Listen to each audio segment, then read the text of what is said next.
В амбулатории села Хатыстыр пациентов на прогревании и кварц нет, однако жители ожидают очереди в физиокабинет. Здесь ведет прием прибывшая из Алдана бригада мобильного центра здоровья.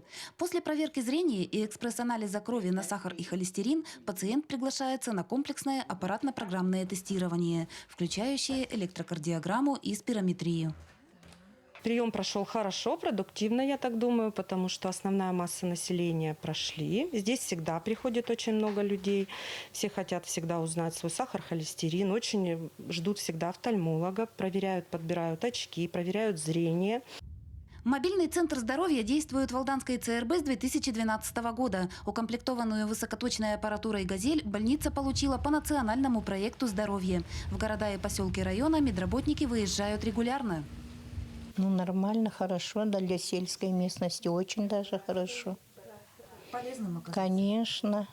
В верхней части села прием вела еще одна медицинская бригада. Передвижная клиника расположилась на площадке рядом со школой. Белоснежный КАМАЗ с красным крестом сразу привлек внимание местных жителей. Они именно неравнодушны к своему здоровью, я хочу сказать. Они следят за своим здоровьем. И, конечно, при таких наших выездах они всегда активно к нам обращаются.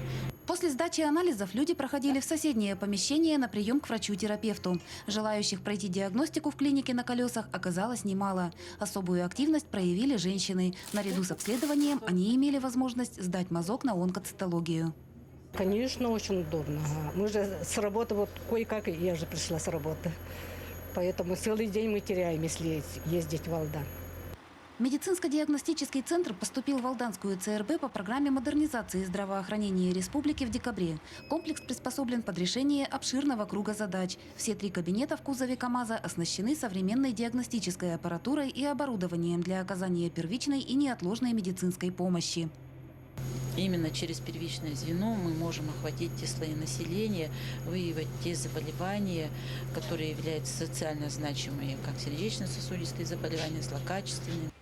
Благодаря функционированию мобильных центров качественное медицинское обслуживание становится доступным жителям всего района.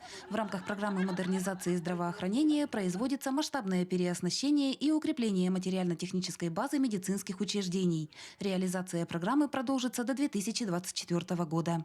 Татьяна Вахнина, Георгий Баранов, село Хатыстыр, Алданский район.